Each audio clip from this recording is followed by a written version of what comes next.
أعوذ بالله من الشيطان الرجيم. بسم الله الرحمن الرحيم. ادع إلى سبيل ربك بالحكمة والموعظة الحسنة وجادلهم بالتي هي أحسن إلى آخر الآية المباركة.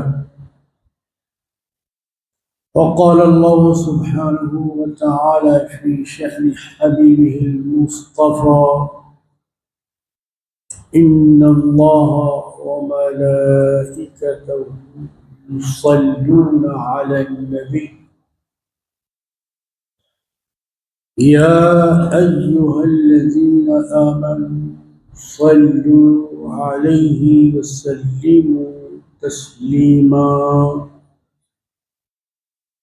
اللهم صل على سيدنا وشفيعنا وحبيبنا ومولانا محمد كلما ذكره الذاكرون كلما غفل عن ذكره الغافلون. وصل على جميع الأنبياء والمرسلين وعلى الملائكة المقربين وسلم تسليما كثيرا كثيرا. سبحان ربك رب العزة عما يصفون وسلام على المرسلين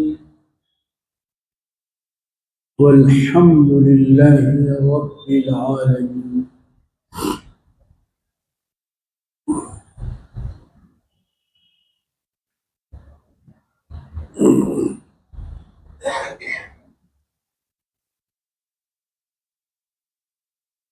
اللہ کی اس دنیا میں کئی مخلوقات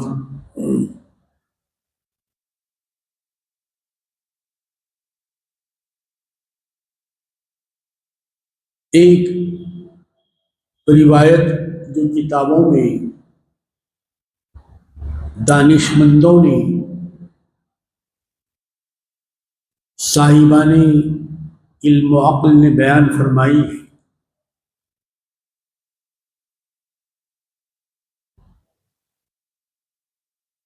کہ اس عالم میں 18,000 عالم،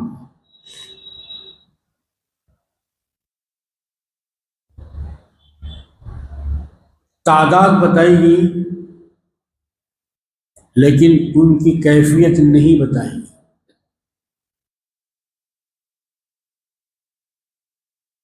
جتنے عالم ہیں ان سب عالمین کا پروردگار اللہ ہے۔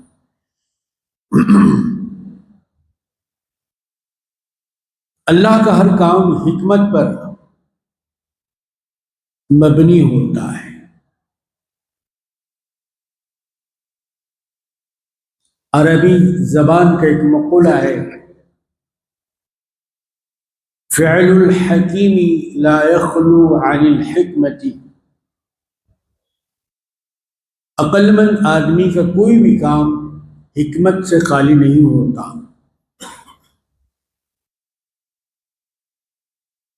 ہر کام میں کوئی نہ کوئی حکمت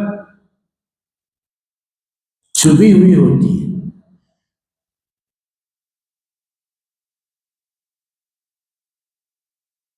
عربی زبان کا ہی ایک اور مقولہ ہے، کہاوت ہے: ان من الشعر لحکمت وان من البیان لسحرا۔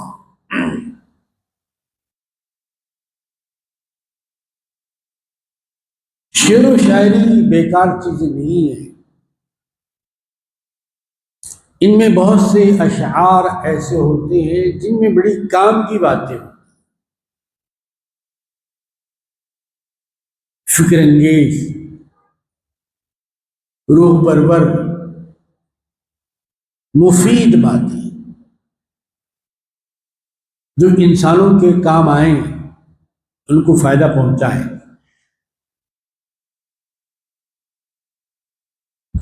نقصان پہنچانے والی بات، نقصان پہنچانے والا عمل کسی بھی مذہب میں اچھا نہیں سمجھا گیا۔ مشورہ ہو تو مفید ہو، کلام ہو تو مفید، تقریر اور خطابت ہو تو مفید ہو۔ مفید چیز کو پسند کیا گیا، مضر نقصان پہنچانے والی چیز کو پسند نہیں کیا گیا۔ ہر انسان کا کام یہ ہے کہ دوسرے کو فائدہ پہنچائے۔ نقصان پہنچانا انسانیت کے خلاف، آدمیت کے منافی۔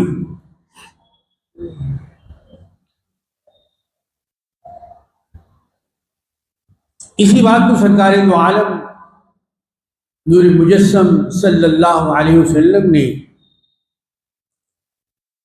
اپنے ارشاد عالی سے یوں واضح فرمایا کہ خیر الناس من ینفع الناس، لوگ تو بہت ہیں، لا تعداد ہیں، بے شمار ہیں،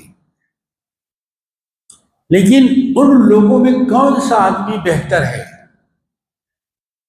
اس کا مطلب یہ ہوا کہ انسانوں میں بہتر لوگ بھی ہیں اور بدتر لوگ بھی ہیں۔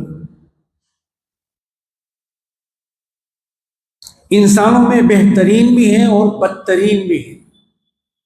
بہترین کون ہیں؟ جو بہترین بات کرتے،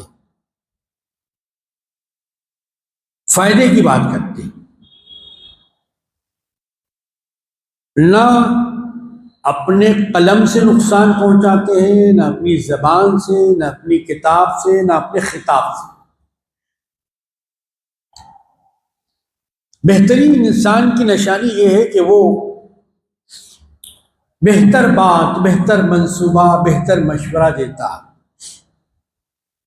بہتر پروگرام بناتا۔ تو اللہ تبارک و تعالیٰ نے یہ حکم ارشاد فرمایا کہ اگر اللہ کے دین کی طرف بلانا ہے، دعوت دینا ہے، تو دعوت کا طریقہ کیا ہے؟ دعوت کے اصول کیا ہیں؟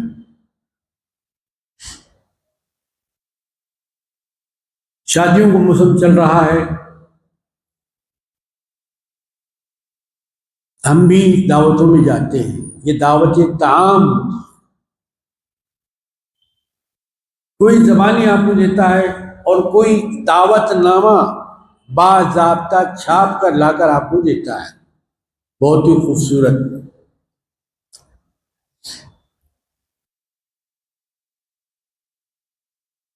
تو یہ دعوت جو آپ کو دی جا رہی ہے وہ دعوت طعام ہے، دعوت نکاح ہے، شرکت نکاح۔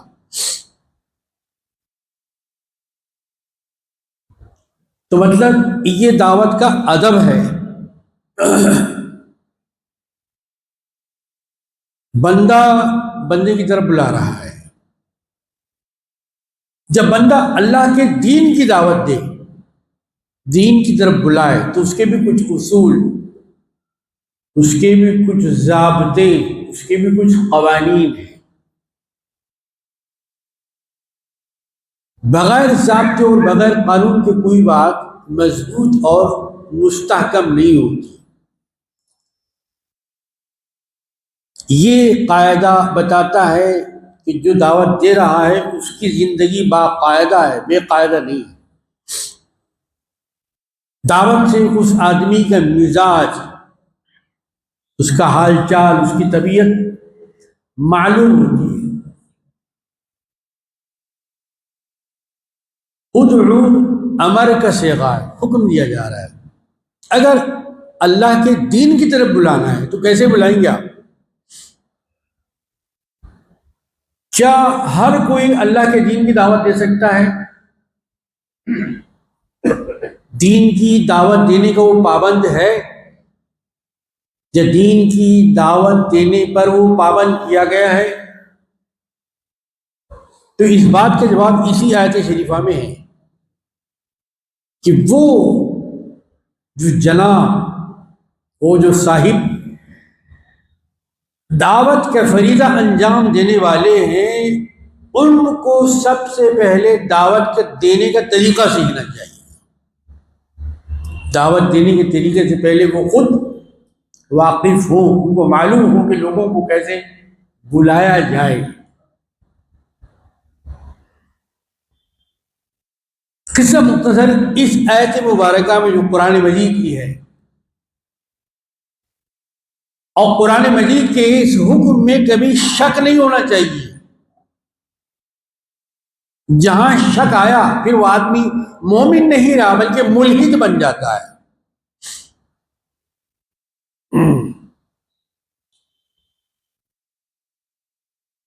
خدا کی ذات اور خدا کے صفات نہیں مانتا۔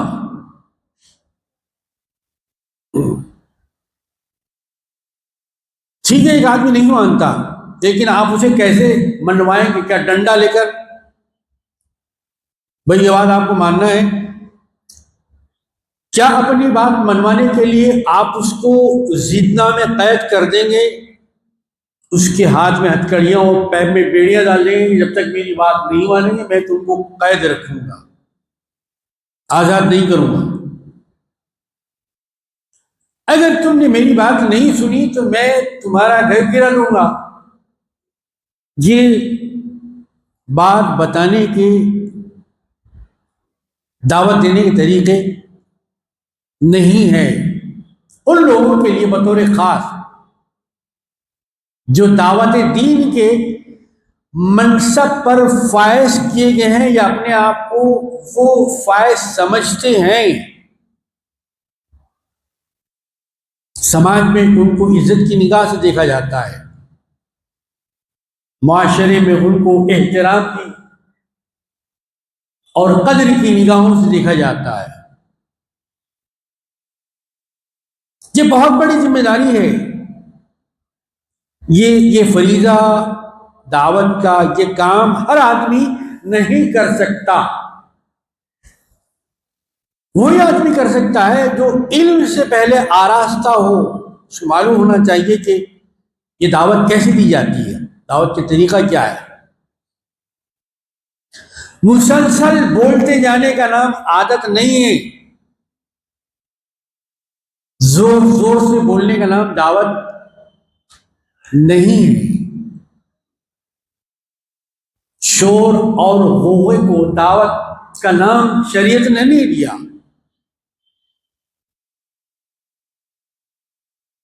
بلکہ اللہ کے راستے کی طرف اگر آپ بلانا چاہتے ہیں تو اس کا طریقہ یہ ہے کہ سب سے پہلے آپ حکمت سیکھیں۔ حکمت، اب یہ حکمت کیا ہے؟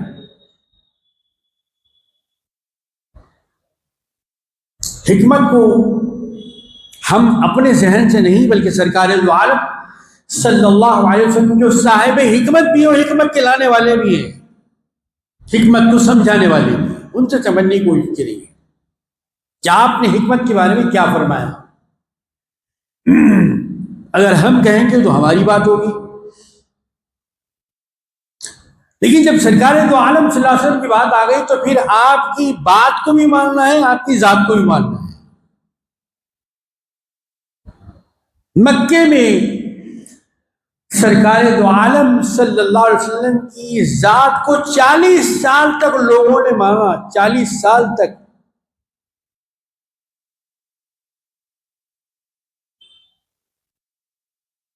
گویا 40 سال تک اللہ تبارک و تعالیٰ نے چلتا پھرتا قرآن ناطق ان کے سامنے رکھا تھا کہ 40 سال کا جب اعتبار قائم ہو جائے تو اب قرآن نازل کیا گیا۔ حالانکہ قرآن پہلے نازل ہونا چاہیے تھا، کتاب پہلے آنا چاہیے تھا، نہیں، بلکہ یہاں عام طریقے کے برعکس عمل کیا گیا۔ کتاب کو 40 سال کے بعد بھیجا گیا اور صاحب کتاب کو 40 سال پہلے مبعوث کیا گیا۔ حکمت کیا ہوتی ہے؟ حکمت کس کو کہتے ہیں؟ حکمت کی تعریف کیا ہے؟ تو حضور پاک علیہ الصلوۃ والسلام کا ارشاد مبارک ہے کہ کام کی بات، حکمت کی بات جہاں بھی پاؤ سے حاصل کر لو، کہ اس لیے کہ یہ حکمت کی بات مومن کا گم شدہ خزانہ ہے۔ اسے دوسروں کی بات مت سمجھیے، بلکہ مومن کی ہی متاع گم شدہ ہے، مومن کے ہاتھوں سے گم ہو گئی۔ تو جہاں کہیں اچھی بات، کام کی بات، نفع کی بات، فائدے کی بات، جوڑنے کی بات، توڑنے کی بات نہیں، ملانے کی بات، صلح اور صفائی کی بات، خاندان کے جوڑنے کی ہو، صفوں کے جوڑنے کی ہو، بھائی بھائی میں جوڑ پیدا کرنے کے لیے ہو، بستی بستی میں جوڑ پیدا کرنے کے لیے ہو، جی میاں بیوی میں صلح صفائی کے لیے ہو، دو فریقوں میں جن میں ٹھن گئی ہے، مقدمے پہ مقدمہ چل رہا ہے، جی لڑائی اور جھگڑا رکتا نہیں، خون بہائے جاتے ہیں، قتل ہوتے ہیں، غارت گری ہوتی ہے۔ تو حکمت کی بات، کام کی بات، ملانے کی بات جہاں بھی مل جائے اسے حاصل کر لینا مومن کا دینی اخلاقی فریضہ ہے، کہ اس کی ہی چیز ہے وہ جو اس کے ہاتھ سے گم ہو گئی تھی۔ جیسے اپنی گم شدہ چیز جب مل جاتی ہے تو کتنی خوشی ہوتی ہے، جب ایک چیز گم ہو گئی تھی پھر مل گئی، حالانکہ یہ چیز تو اسی کی ہوتی ہے، کئی عرصے تک اس کے پاس رہتی ہے، لیکن گم جاتی ہے کسی وجہ سے، غفلت سے، بھول سے، نسیان سے، لیکن جب مل جاتی ہے تو ایسا لگتا ہے کوئی نئی چیز مل گئی۔ تو وہ حکمت کی بات، وہ کام کی بات مومن کو لے لینا چاہیے، کہ مومن کا ہی وہ خزانہ ہے۔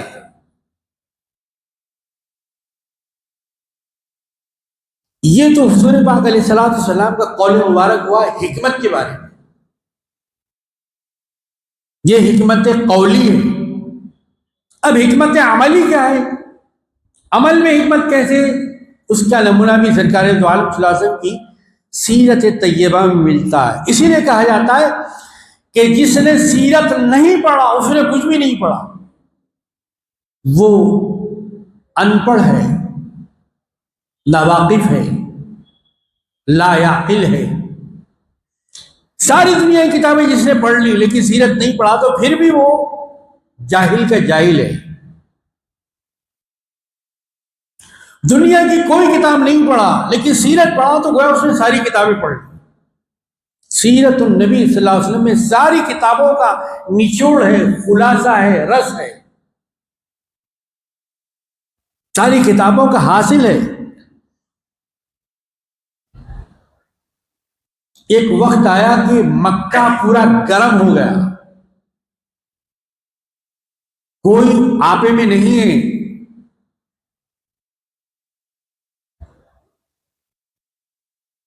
کوئی کسی کو کچھ سمجھنے کے لیے تیاری نہیں ہے، ہر کوئی شمشیر بکف ہے، یعنی ہاتھوں میں ننگی تلوار لیے۔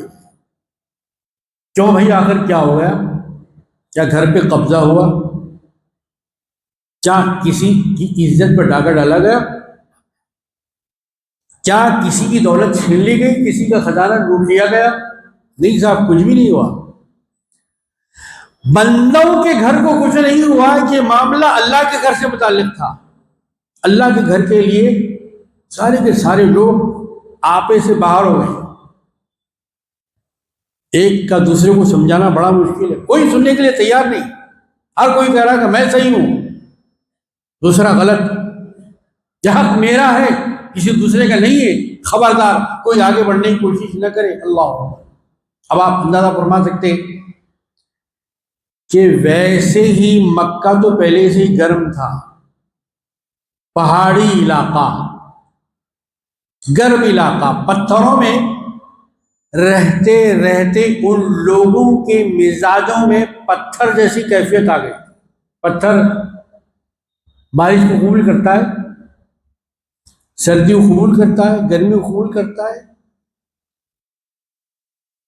لیکن پتھروں میں رہتے رہتے پتھروں جیسی صفات ان کے اندر آ گئی تھی۔ حالانکہ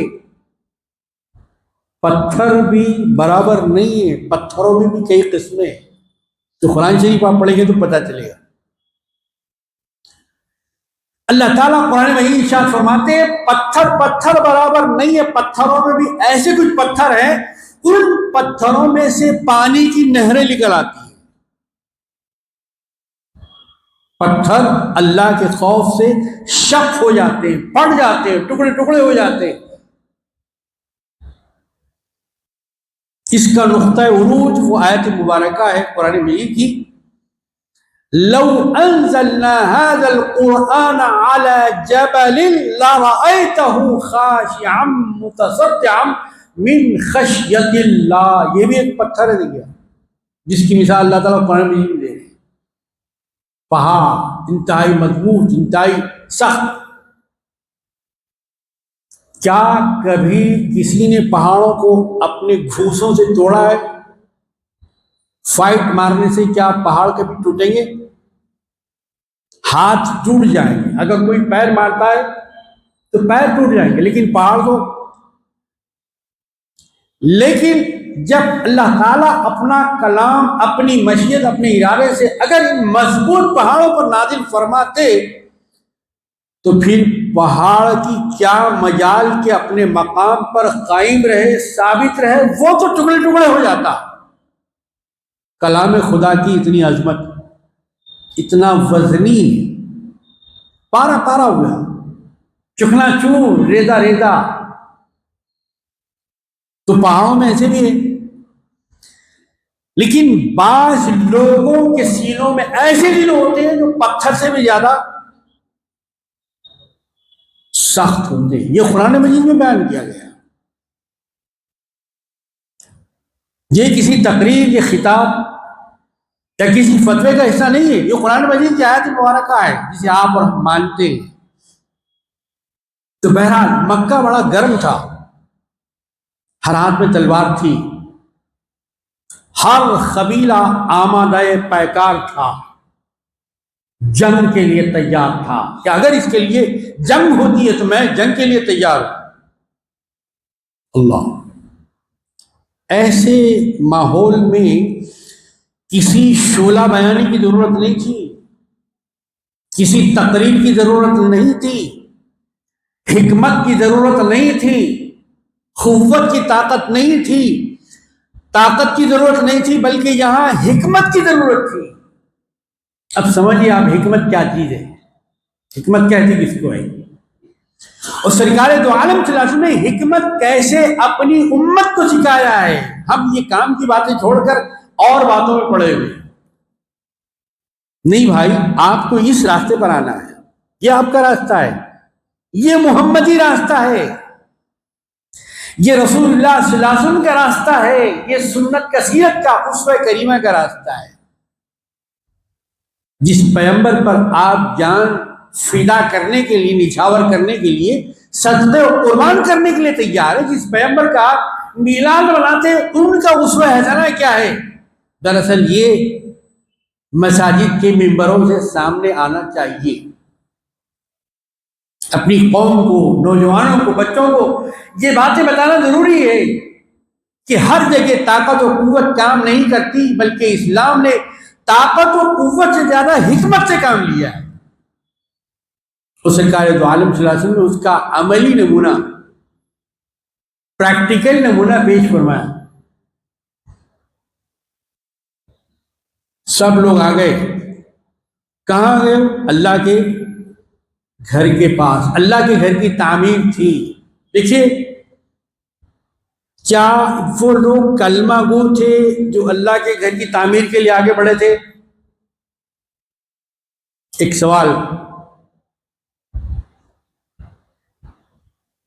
وہ لوگ جو کعبۃ اللہ کی تعمیر کے لیے اور اس کعبۃ اللہ کے اندر ایک خاص پتھر کو بٹھانے کے لیے آئے تھے، کیا وہ مومن تھے؟ تاریخ کتابوں میں جا کے اس سوال کا جواب تلاش کیجیے، مومن نہیں تھے وہ۔ سرکار دو عالم صلی اللہ علیہ وسلم نے اس وقت بجائے طاقت کے، قوت کے، حکمت سے کام لیا کہ قوموں کو طاقت سے، قوت سے جھکایا نہیں جا سکتا، مگر ایک چیز ایسی ہے جس سے جھکایا جا سکتا ہے، اور وہ چیز ہے حکمت، جس پہ سب متفق ہو جاتے ہیں۔ اسی لیے اللہ کے دین کی طرف دعوت دینے کے لیے سب سے پہلی چیز کا جو ذکر کیا گیا وہ ادعو الی سبیل ربک بالحکمت، بالطاقت ہی نہیں کہا گیا، بالقوت ہی نہیں کہا گیا، حکمت۔ سب آدمی کہتے تھے ہاتھ میں تلوار لیے ہوئے، یہ حجر اسود، یہ جنت کا پتھر، یہ مقدس حجر میں رکھوں گا، کعبے کے اندر دوسرا کوئی رکھ نہیں سکتا۔ ایک دوسرے کے مقابل، ایک دوسرے کے سامنے مقابلہ آرائی کے لیے تیار۔ اگر تاریخ تھوڑی سی گزر جاتی تو سارا مکہ خون کے دریا میں ڈوب جاتا، دشمنی، نفرت، عداوت کی آگ میں پورا مکہ جل جاتا۔ لیکن ایسے وقت میں رحمت اللہ عالمین صلی اللہ علیہ وسلم تشریف لائے۔ آپ نے فرمایا کہ لوگوں، یہ وقت لڑنے کا نہیں ہے، یہ وقت قوت کے مظاہرے کا نہیں ہے، یہ وقت طاقت بتانے کا نہیں ہے، یہ وقت تو حکمت کا ہے، حکمت کا۔ دیکھیے پیغمبری حکمت، امت کو ہر دور میں حکمت کی ضرورت ہے۔ اہل حکمت ہر دور میں اللہ تعالیٰ نے پیدا فرمائے۔ ایسا نہیں ہے کہ سرکار دو عالم صلی اللہ علیہ وسلم کی امت حکمت سے یتیم ہے، کوئی حکیم پیدا ہی نہیں ہوا۔ صاحب حکمت، جھگڑوں کو ختم کرنے والا، آگ کو بجھانے والا، اللہ کے دین کی طرف لانے والا۔ تو سرکار دو عالم صلی اللہ علیہ وسلم نے ارشاد فرمایا کہ بھائی دیکھیے ایسا کرتے ہیں، کل صبح میں آج اس قصے کو ہم چھوڑ دیتے ہیں، آج اس قصے کو ہم یہی رکھتے ہیں۔ کل جو سب سے پہلے اس کعبے میں آئے گا، اس خدا کے گھر میں داخل ہوگا، اس کو حق ہوگا، وہی مستحق ہوگا کہ وہ حجر اسود اپنے ہاتھوں سے کعبۃ اللہ کے اندر نصب کرے، لگائے۔ کیا آپ سب کو یہ بات قبول ہے؟ سب نے دیکھا کہ ایک بات بالکل انوکھی ہے، نرالی ہے، بالکل ساری باتوں سے الگ ہے۔ اس میں لڑائی نہیں ہے، جھگڑا نہیں ہے، اس میں تنازع نہیں ہے، اس میں تو میں نہیں ہے، اس میں توڑ نہیں ہے، اس میں جوڑ ہے۔ تو سب نے کہا کہ بھائی یہ بات تو بڑی اچھی ہے۔ اب سب اپنے اپنے گھروں میں چلے گئے۔ سرکار دو عالم صلی اللہ علیہ وسلم نے مکے میں لگی ہوئی اس آگ کو بجھانے کا کام کیا۔ مطلب پیغمبر کا کام جب آگ بجھانا ہے تو امتی کا کام بھی آگ بجھانا ہے۔ جب آگ خاندانوں میں ہو، شوہر بیوی میں ہو، پارٹنرز میں ہو، راستے میں چلتے وقت ہو، تجارت میں ہو، کسی بھی زندگی کے میدان میں ہو، آگ بجھانا یہ اچھے آدمی کا کام ہے۔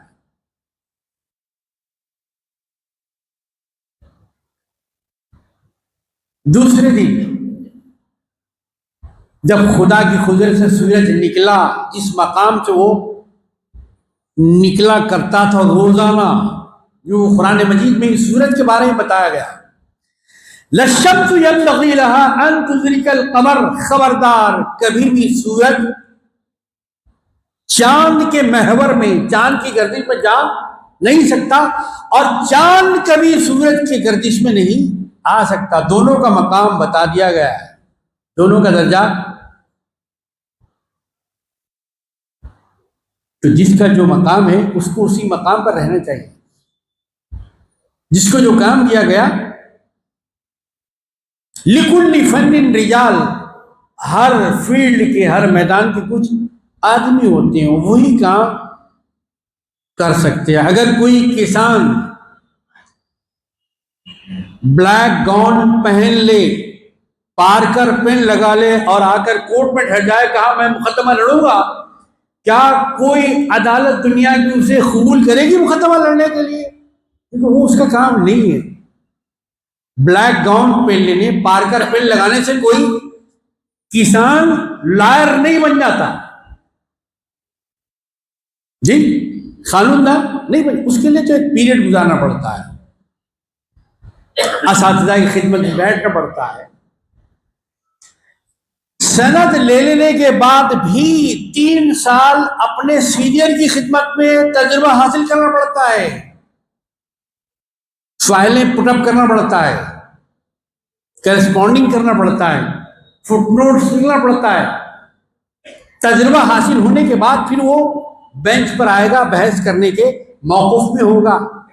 لِكُلِّ فَنٍ رِجَال، ہر فن کے ایک آدمی، تفسیر بیان کرنے والا ایک طبقہ ہے، حدیث بیان کرنے والا ایک، ترجمہ کرنے والا ایک، سائنس کی باریکیاں بتانے والا ایک طبقہ ہے، اراضیات کا علم جاننے والا، فلکیات کا علم جاننے والا ایک طبقہ ہے، سمندری ذخائر کا علم لگانے والا ایک طبقہ ہے۔ ہر آدمی ہر کام نہیں کر سکتا۔ ایک زمانہ تھا کہا جاتا تھا ہر فن مولا، وہ زمانہ گیا، ایک فن مولا کا زمانہ آ گیا۔ ایک فن کے اندر، ایک علم کے اندر آپ کو اخلاص کے ساتھ اختصاص یعنی مہارت حاصل کرنی ہے۔ آنکھ کا ڈاکٹر الگ ہو گیا کہ نہیں ہوا، رگوں کا ڈاکٹر الگ ہوا کہ نہیں ہوا، گردوں کا ڈاکٹر الگ ہوا کہ نہیں ہوا، دانتوں کا ڈاکٹر الگ ہوا کہ نہیں ہوا، پھیپڑوں کا ڈاکٹر الگ ہوا کہ نہیں ہوا، کارڈیالوجسٹ الگ ہوا کہ نہیں ہوا، نیورولوجسٹ الگ ہوا کہ نہیں ہوا، سائیکیاٹرسٹ الگ ہوا کہ نہیں ہوا، سب الگ الگ۔ تو جیسے ان فنون کے اندر مہارت چاہیے، ویسے دین کی بات بتانے کے لیے بھی مہارت چاہیے۔ ہر کوئی آگے گدی میں نہیں بیٹھ سکتا، ہر کوئی منبر و محراب کا داعی نہیں ہو سکتا۔ حضور پاک علیہ الصلوۃ والسلام کے مزاج متغیر ہوئے، علالت جسے ہم کہتے ہیں، مزاج پاک متغیر ہوئے اتنے کہ آپ مسجد شریف میں تشریف لا نہیں سکتے تھے۔ آپ نے ارشاد فرمایا کہ اب میرے مصلی پر ابو بکر صدیق ٹھہریں گے، وہ امامت فرمائیں۔ حکمت نبوی کو ملاحظہ فرمائیے، صحابہ بہت سے تھے، ہر صحابی کی عظمت ہمارے سر کا تاج ہے، ان کے قدم ہمارے سروں پر ہے، لیکن سرکار دو عالم صلی اللہ علیہ وسلم نے جو انتخاب فرمایا یہ حکمت نبوی کا حصہ ہے۔ اس حکمت نبوی سے کوئی بھی انکار نہیں کر سکتا۔ ابو بکر صدیق رضی اللہ تعالیٰ عنہ کی امامت کو، قیادت کو سب نے تسلیم کیا نہیں کیا، مصلی پہ ٹھہرے نہیں ٹھہرے۔ حضرت ابو بکر صدیق رضی اللہ تعالیٰ عنہ مقتدا ہوئے اور دوسرے صحابہ مقتدی ہوئے۔ حضرت ابو بکر صدیق رضی اللہ تعالیٰ عنہ امام ہوئے اور دوسرے مصلی ہوئے۔ یہ حکمت نبوی صلی اللہ علیہ وسلم کی۔ اب یہاں کیا ہوئی، دوسری جب سورج نکلا اور سب لوگ یہ سمجھ رہے کہ آج میں پہلا ہوں گا، آج میں سب سے پہلے جاؤں گا، اول میں ہوں گا کعبۃ اللہ میں داخل ہونے والا۔ لیکن اللہ تبارک و تعالیٰ نے سب سے پہلے جس شخصیت کو کعبے میں دنیا کو دکھایا وہ سرکار دو عالم صلی اللہ علیہ وسلم. اول ما خلق اللہ نوری، کائنات میں سب سے پہلے اللہ تبارک و تعالیٰ نے میرے نور کو پیدا فرمایا.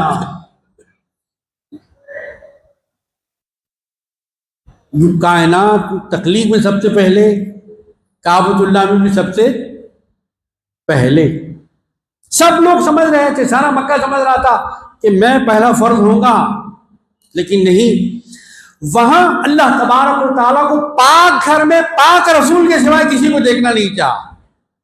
یہ مشیت کا فیصلہ تھا، اللہ کی قدرت تھی، اللہ کی حکمت تھی، اور اللہ کی اس حکمت میں سرکار دو عالم صلی اللہ علیہ وسلم کی حکمت بھی شامل ہو گئی.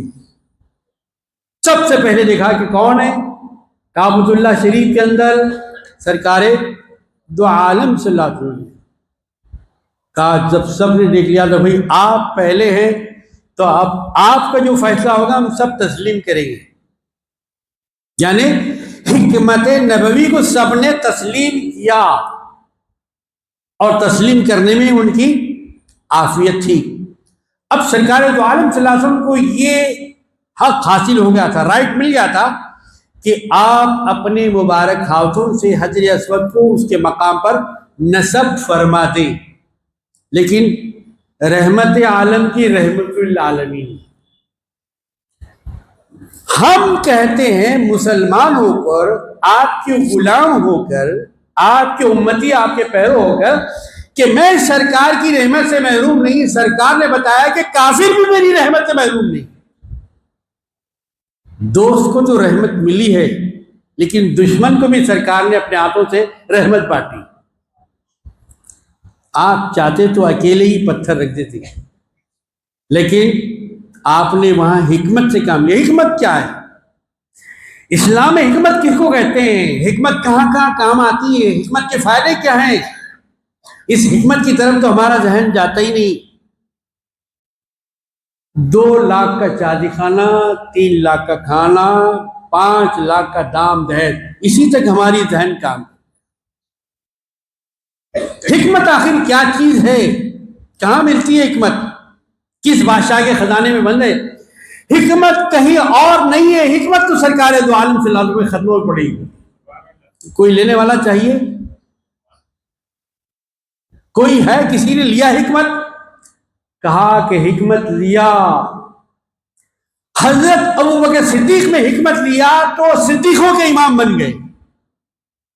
حضرت عمر نے یہی حکمت نبوی لی تو عادلوں کے امام بن گئے. حضرت عثمان غنی رضی اللہ عنہ نے یہ حکمت سرکار کی لی تو غنیوں کے امام بن گئے. سیدنا علی نے لی تو مردوں کے امام بن گئے. لا فتح الا علی، لا سیف الا ذوالفقار. یہ حکمت اگر بغداد میں کسی نے حاصل کی تو غوث اعظم بن گئے. حکمت سجستان کی سرزمین پر کسی نے حاصل کی تو حضرت خواجہ غریب نواز بن گئے. حکمت کسی نے اگر دکن کی سرزمین میں حاصل کی تو بندہ نواز بن گئے. حکمت علم کی اگر کسی نے حاصل کی تو وہ شیخ الاسلام بن گئے. آج امت کو طاقت کی ضرورت نہیں ہے، قوت کی ضرورت نہیں ہے، لڑانے کی ضرورت نہیں ہے، حکمت کی ضرورت ہے. حکمت وہ حکمت جو قرآن میں ہے، وہ حکمت جو سرکار کی سنت میں ہے، وہ حکمت جو صحابہ کے اعمال میں ہے، وہ حکمت جس کا خزانہ تابعین، تبع تابعین، بزرگان دین، ائمہ مجتہدین کو ملی. یہ حکمت کہاں ہے بھائی؟ یہ حکمت صرف آپ کو مدینے میں ملی. تو سرکار دو عالم صلی اللہ علیہ وسلم نے بجائے اپنے اکیلے ہاتھوں سے اس حجر اسود کو، جسے ہم بوسہ دینا باعث شرف سمجھتے ہیں، سرکار دو عالم صلی اللہ علیہ وسلم نے ہاتھ لگایا تو ساری دنیا جا کے بوسہ دینے میں شرف پسند کر رہی ہے. ایک پتھر کو، اور جن ہاتھوں نے سرکار سے مصافحہ کیا وہ بشر کتنے مقدس ہوں گے؟ کیا ان کے بارے میں کچھ ہم کہہ سکتے ہیں؟ خبردار، کہنے سے پہلے سوچ لیجیے. ایمان داؤ پر لگ جائے گا اگر کسی کے بارے میں غلط زبان کھولے گا، کوئی غلط بیانی کرے گا، غلط تقریر کرے گا، غلط کتابت کرے گا، غلط ویڈیو بنا کے ڈالے گا، میسج کرے گا، فارورڈ کرے گا، تباہ و برباد ہو جائے گا۔ وہ عمل کرنے سے پہلے سوچ لینا چاہیے کہ میں کیا عمل کر رہا ہوں، کہیں میرا یہ عمل حکمت کے مخالف تو نہیں ہے۔ سرکار دو عالم علیہ السلام حکمت اپنی امت کو سکھا رہے ہیں، کیا ہم یہ حکمت سیکھنے کے لیے تیار ہیں؟ تیار ہے تو بہت اچھی بات ہے، نہیں ہے تو پھر اپنی زندگی پر غور کرنا چاہیے کہ کیوں ہم ذلیل و خوار ہو رہے ہیں یہی حکمت چھوڑنے کی وجہ سے۔ حضور پاک علیہ السلام نے ارشاد فرمایا کہ ایک بڑی چادر لائی جائے، ایک بڑی چادر مضبوط بڑی سی چادر منگائی، چادر لائی گئی، کہا کہ اس پتھر کو اس چادر کے بیچ میں رکھ دو، پتھر رکھ دیا گیا۔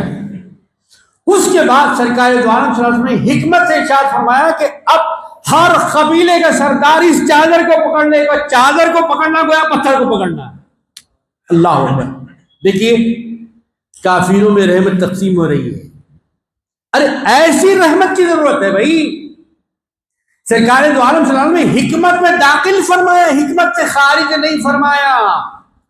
اسلام کا فلسفہ یہی ہے، اگر مکے میں جا کسی کو سمجھ میں نہیں آیا تو ہندوستان میں سمجھانے کے لیے حضرت خواجہ غریب نواز رحمۃ اللہ علیہ نے آپ نے 90 لاکھ لوگوں کو اسلام میں داخل کیا ہے، خارج نہیں کیا ہے۔ خارج کیا تو بتا دے، کوئی ایک مثال کوئی لا کے بتا دے۔ داخل کرنا حکمت میں، سنت میں پیغمبروں کا کام ہے، اور جو پیغمبروں کے نائبین، صالحین، بزرگان دین ہوتے ان کا کام بھی دین میں داخل کرنا ہے، خارج کرنا نہیں ہے۔ کافر بنانا ان کا کام نہیں ہے، مومن بنانا ان کا کام ہے۔ 90 لاکھ کو مومن بنایا، مومن۔ اس لیے ہم پہلے مدینے والے ہیں، ہم پہلے مکے والے ہیں، ہم پہلے بیت المقدس والے ہیں، ہم پہلے بغداد والے ہیں، ہم پہلے نجف والے ہیں، ہم پہلے کربلا والے ہیں، اس کے بعد سب والے ہیں۔ پہلے یہ والے ہیں، قرآن والے، اسلام والے، سنت والے، ہم یہ ہماری پہچان ہے۔ سارا مکہ حیران رہ گیا اس حکمت نبوی پر۔ کون سے اسکول میں پڑھے تھے سرکار دو عالم صلی اللہ علیہ وسلم؟ کون سی یونیورسٹی میں پیغمبر نے داخلہ لیا تھا؟ الرحمن علم القرآن۔ خبردار اے لوگوں، پیغمبر دنیا میں آ کے نہیں پڑھتے، اللہ ان کو پڑھا کے بھیجاتا ہے۔ رحمان نے ان کو قرآن سکھایا، رحمان نے حکمت سکھائی۔ اس حکمت کے ذریعے گھروں کے جھگڑے، شوہر بیوی کے جھگڑے، طلاقیں، خلا، پارٹنروں کے جھگڑے آج بھی ختم ہو سکتے ہیں، حکمت سے کام لیا جائے۔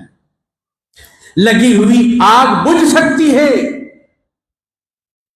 دنیا کے پانی سے نہیں، حکمت کے پانی سے صف ایک ہو سکتی ہے، طاقت قوت سے نہیں بلکہ حکمت سے۔ سب نے خوشی خوشی پکڑ لیا کہ واقعی آج ہم کو وہ سعادت نصیب ہو گئی جو یقیناً ایک پیغمبر کا حصہ ہے۔ تو سرکار دو عالم صلی اللہ علیہ وسلم کی حکمت سے لڑائی ختم ہو گئی، حکمت سے لڑائیاں ختم ہوتی، حکمت سے نااتفاقیاں ختم ہوتی، حکمت سے غصے کی آگ بجھ جاتی ہے۔ سب نے اس چادر کو پکڑا، کہا چادر کو اٹھاؤ، لے چلو کعبے کے قریب لے گئے۔ سرکار دو عالم صلی اللہ علیہ وسلم نے اپنے مبارک ہاتھوں سے حجر اسود کو اس مقام پر نصب فرما دیا۔ قرآن شریف میں یہی حکم جا رہا ہے، ادعو، بلاؤ اللہ کے دین کی طرف اگر بلانا چاہتے ہو اے لوگوں، لیکن پہلے حکمت سیکھو۔ کہا اے خدا کہاں سے سیکھوں؟ کہا تمہارے رسول کی سیرت میں، رسول کے صحابہ کی سیرت میں ہے، تابعین کی سیرت میں ہے، تبع تابعین کی سیرت میں ہے، ائمہ مجتہدین کے اقوال زرین میں۔ الی سبیل ربک بالحکمت، پہلے حکمت، اس کے بعد مواعظ حسنہ، مواعظ لڑنا نہیں ہے۔ دیکھیے آپ مواعظ کے ساتھ صفت اس کی بتائے حسنا، اچھا آواز، اچھا بیان، شیریں بیان، سولہ بیان نہیں، شعلے لگانے والے بیان کی امت کو ضرورت نہیں ہے۔ دیکھ لیا شعلے لگانے والے بیانوں سے کیا ہوا، سوائے امت سے لڑنے کے اور کچھ نہیں سیکھا۔ دراصل یہ امت کو غلط بتایا گیا، شعلہ بنانی نہیں بلکہ سولہ بیانی، یعنی ایک عالم اگر بیان کرے تو ایک دو نہیں 16 علوم سے سمجھائے۔ 16 کو بنا دیا ہم نے شعلہ، شعلوں کی ضرورت نہیں بھی، شعلوں تو جہنم میں، شعلے تو آگ کا حصہ ہے۔ اللہ تبارک و تعالی حکمت بالغہ سمجھنے کی توفیق رفیق عطا فرمائے۔ آج آل انڈیا مسلم پرسنل لا بورڈ ہو یا اور کوئی مسلمانوں کی سدھار کے لیے ادارہ کرنے والا ادارہ ہو، کمیٹیاں ہوں، سوسائٹیاں ہوں، اگر وہ کام کرنا چاہتے ہیں، امت کو ملانا چاہتے ہیں، ایک بننا چاہتے ہیں، تو حکمت نبوی سیکھنے کی ضرورت ہے۔ اسی سے اتحاد ہو سکتا ہے، اسی سے اتفاق پیدا ہو سکتا ہے، دشمنیاں نفرتیں ختم ہو سکتی ہیں اور آپس میں کینے نکل کر سینے مل سکتے ہیں۔